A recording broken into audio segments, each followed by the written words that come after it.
नमस्ते गाइस। स्वागत करता हूं आपका आपके इस यूट्यूब चैनल पर।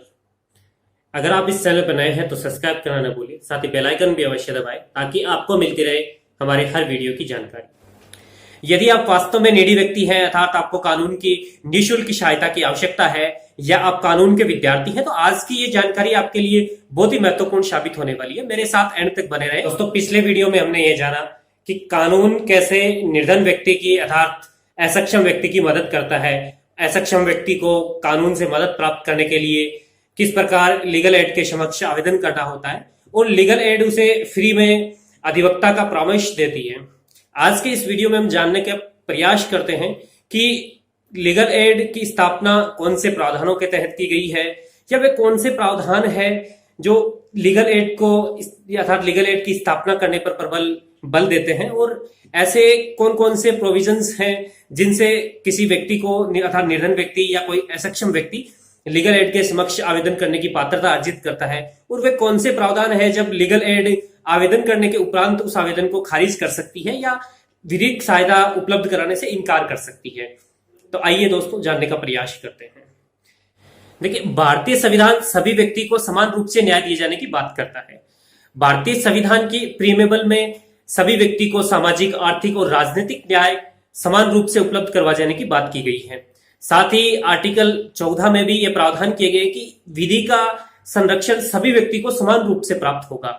इसके साथ साथ आर्टिकल 21 में सभी व्यक्ति को समान पूर्वक जीवन जीने का अधिकार प्रदान किया गया है।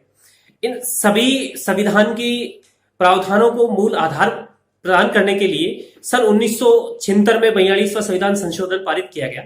42वें संविधान संशोधन के द्वारा संविधान में एक आर्टिकल 39A जोड़ा गया।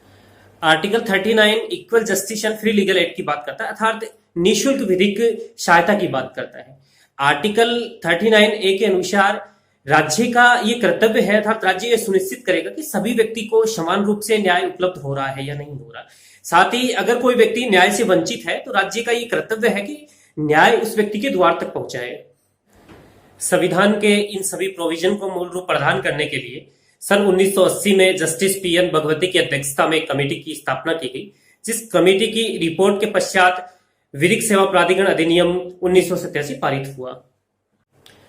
विधिक सेवा प्राधिकरण अधिनियम 1987 का मुख्य उद्देश्य निःशुल्क विधिक सहायता उपलब्ध करवाने के साथ साथ मध्यस्थता और लोक अदालत की भावना से मामलों का निपटारा करना भी है।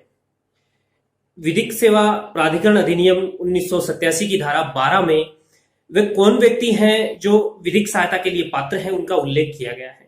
तो आइए जानते हैं वे कौन व्यक्ति हैं जो विधिक सहायता के लिए पात्र हैं।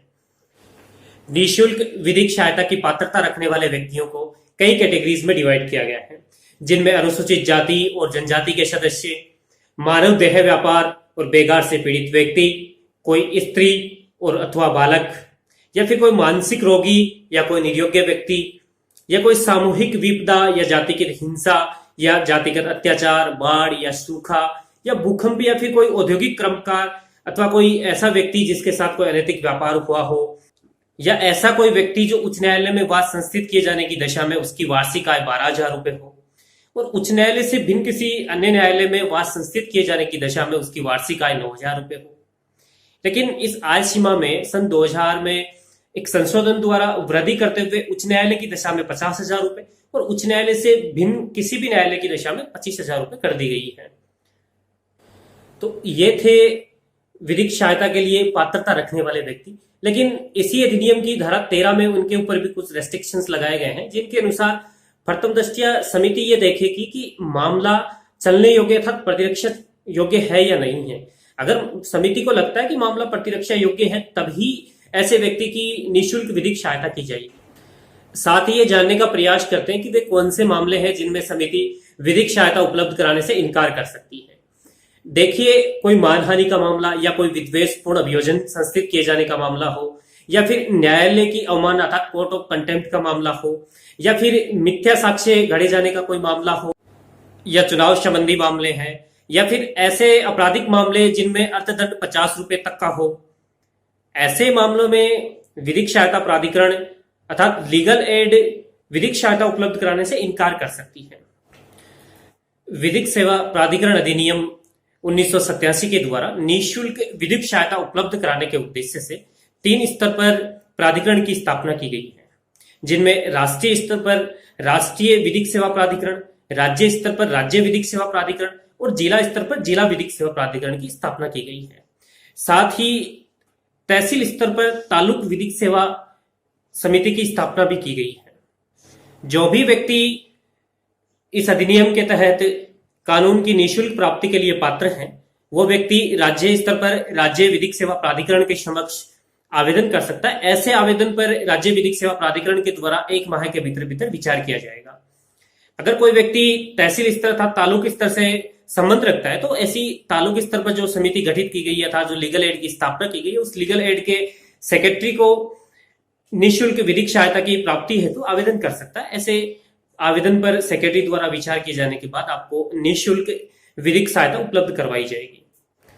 साथ ही सीआरपीसी के सेक्शन 304 में भी ये प्रावधान किया कि न्यायालय के समक्ष अगर कोई व्यक्ति उपस्थित होता है और न्यायालय को यह प्रतीत होता है कि वह व्यक्ति अधिवक्ता की नियुक्ति करने में असक्षम है, आर्थिक स्थिति से सुदृढ़ नहीं है, तो ऐसी दशा में न्यायालय भी उस व्यक्ति को उस मामले में पैरवी के लिए अधिवक्ता नियुक्त कर सकता है अर्थात अधिवक्ता उपलब्ध करवा सकता है।